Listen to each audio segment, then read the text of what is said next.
Hi, I'm Rachel Alexandria, psychotherapist and Enneagram teacher, and I'm going to give you a very brief run through of my impressions of Enneagram types, just so that you can have the start of an initiation to the Enneagram.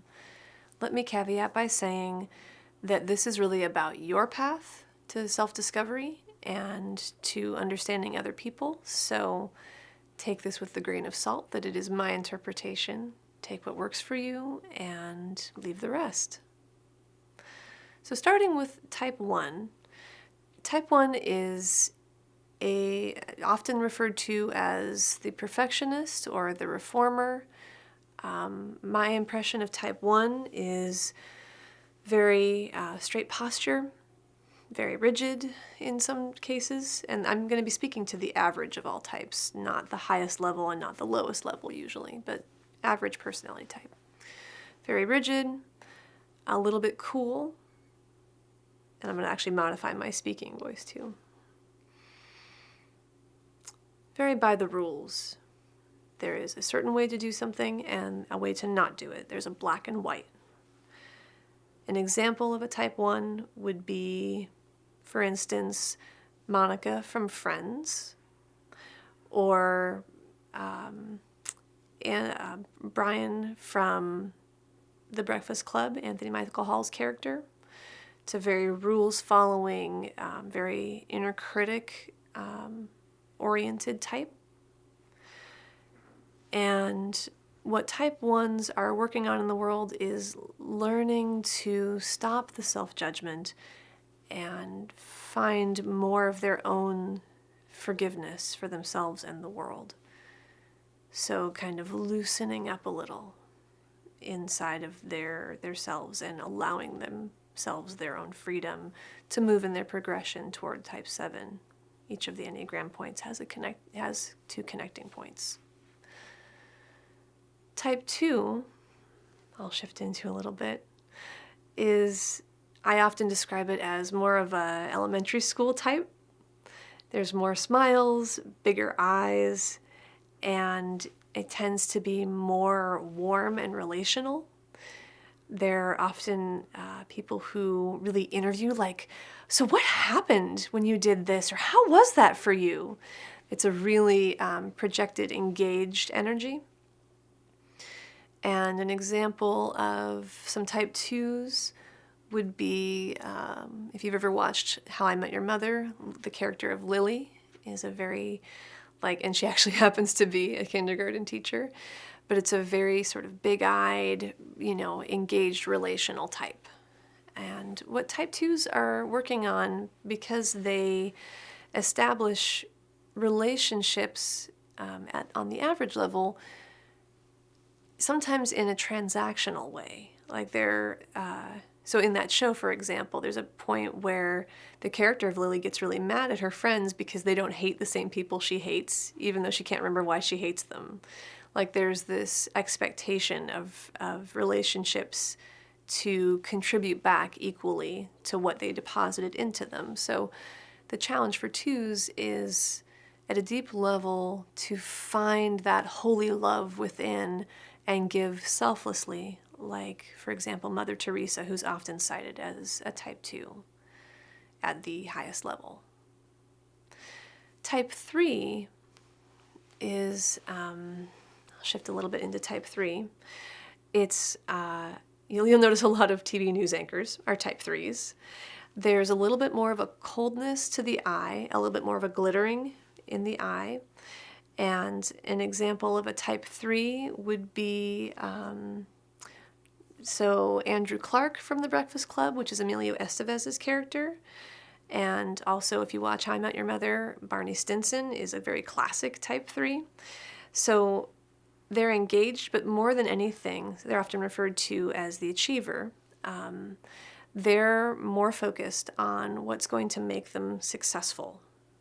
And sometimes they're doing that as service, but their primary focus is not on the person, but on the goal. So you don't really want to get in the way of a 3 when they're on their way to the goal, because they can be ruthless. So what 3s are working on is not achievement for achievement's sake, but finding what their true heart's passion is and really locating that inside of themselves, being more internally focused rather than externally focused. And once they find their heart's passion, then applying that amazing can-do spirit to that goal. And I'll say, as I'm going through these are just a few pieces of information about type. This is a life path. So I'm just getting you started on the very, very beginning nuggets. Type 4, I'll shift into a little bit, is more like it's often referred to as the artist, and they can be a bit softer a lot of times. Fours love to wear scarves. A lot of the fours I know, they're also very funny, and they care a lot about beauty and creativity. Sometimes they can be kind of shy, more of an observer than an interactor, unless they've become a performer, but then that's often just the persona. So an example of a 4 would be from The Breakfast Club, Ali Sheedy's character Allison, who she's kind of like a slightly less healthy 4, but you see her drawing like with that pen, that amazing piece of artwork, but she's also really kind of like with the hair and the, that sort of experience. So 4's challenge, because they're very emotional people, because they go into these big depths of the ocean of their emotion and they expect everyone to follow them, and most of us can't swim that deeply.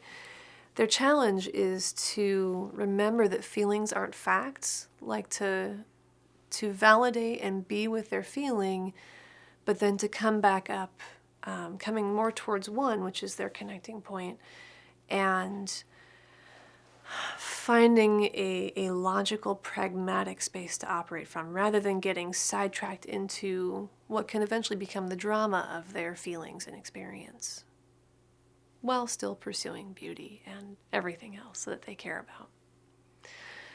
Type 5, I'll shift into a little bit here. Type 5, a very typical example would be Spock from the Star Trek series, or Velma, the character of Velma from Scooby-Doo. Type 5 is often referred to as the observer and can also come across sometimes as cold, very research-oriented, a bit pulled back. I know a lot of Type 5s tend to wear glasses. I know Spock doesn't, but Velma does. That's one of the things I look for when I'm assessing is, did this person wear glasses? And it's not because they're the only ones with vision problems, but because there's an aspect of one step back from the world when you look at the world through glasses. I need glasses, but for myself, I wear contacts. So Type 5s, their challenge is to come forward from the place of observation and sometimes sarcasm or I don't want to say derision, but there's a way that from their vantage point of being very smart and observant, they can look at everybody like, why haven't you figured this out yet? And their challenge can be to come forward with more heart and come into their physicality, their embodiment, heading toward 8 on their connecting point, and become more of a leader and engaged in their life. Moving to Type 6. Type 6 is one of the harder types to describe, and a lot of people at 6 have been misidentified or don't know that that's them. One of the ways I know 6s is they have a little bit of a suspicious eye, that's what I call it, where they look a little bit from the side, like this. Like, they struggle with fear a lot of the time, but you would never know it by looking at them because they're very likable. And what is important to understand about 6s is that's a strategy. Being likable is a really good way to have the world be a less scary place and have less potential attack coming toward you. So 6s are very strategic. And you might think you can just up and become friends with a 6, but oftentimes you're not as close as you think. So 6s can look like too sometimes, but look for more of the little bit of like the side eye instead of the like, wow, engage straight on all the time, especially if you come at them in a way that they're surprised. If a 2 is surprised, to be like, hey, wow, so amazing to see you. And a 6 might be like, oh, hi, but a little bit more of that. An example or two of type 6 would be Sally from When Harry Met Sally. You can see kind of he even describes at the end of the movie that little furrow in the brow. That's the little trying to figure out if this is safe or not. That's the little piece of skeptic in the 6 that's like, I'm not sure if this is safe. Another example would be the lion from The Wizard of Oz, like a more inflated, experience of the fear, and then the conquering of the fear, like, roar, coming forward. Type 7 is often referred to, I'll shift a little bit into that, is often referred to as the bon vivant or the adventurer. And they have a lot of like energy, especially when they're rested enough or when there's people around. They can get really engaged. And unlike the 2 where there's engagement, which is more about the other, 7 engagement is more about the magnetism and the energy that they're generating right in the moment. I happen to be an 8 with a 7 wing, so sometimes in my video you'll even see I can kind of pull on that 7 energy to be like, hey, there you are. So a couple examples of type 7 would be Ferris Bueller from Ferris Bueller's Day Off. And I think that was the example I had. There might have been another one, but I forgot it already. That's actually a little bit more 72. Like they have so many ideas firing in their brain, which makes them really magnetic. And at the same time, it can be hard to sustain focus, to come back into like a grounded, centered place. And that's actually 7's challenge. 7's challenge is to learn to circle their wagons, come to center, and not be so suggestible to the fear of missing out and all the different influences in the world, but to come back into more of an internal place and find what's really speaking to them. Type 8 is often called the boss, the challenger. One of my favorite authors calls it the master, because 8's job is to learn to find self-mastery, because there are so many energies and talents that come with being 8, but also a lot of responsibility. Shifting more into the 8 vibe looks like this.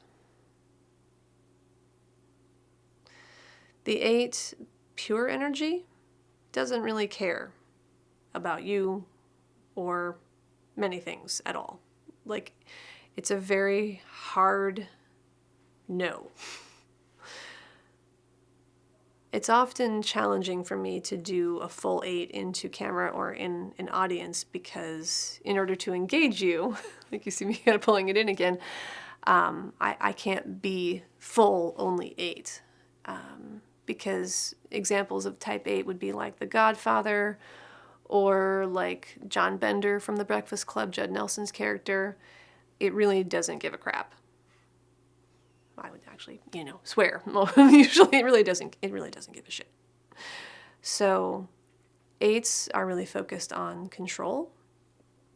And what's important for 8s to learn to do is find ways to let people in, to let themselves be helped, and to surrender control, even though we don't like talking about it, as you'll see from the tapping for type videos. But to exert that self-mastery, not by always being in control, but also by knowing when to be in the give and take and the flow of life. And lastly, type 9. Type 9 is often referred to as the Peacemaker, which can be kind of confusing for 9s, because they're not actively out there trying to resolve conflicts. It's just something that they will do in a as a last resort, first of all, if that's what's happening, kind of like Shaggy from Scooby-Doo is what I think of as a type 9. And also Cameron from Ferris Bueller's Day Off is another example. That they are more conflict avoidant than they are actively peacemaking, but they sort of exude this more of a mellow energy. And sometimes in a room they can even disappear. Like I sometimes looking at images of type 9s, I can sort of see beyond their eyes, like the energy kind of goes whoosh. So type 9's challenge is to come more fully into the world, to land and to not avoid the things that are important to them. So that's a really, really quick overview of the Enneagram. I know there's a lot of points we didn't get to cover, but hopefully that gives you just an entry space to see a little bit of the energy of some of the types. And if you'd like to learn more, come visit me over on healingforgoodgirls.com and go into the menu and select Enneagram.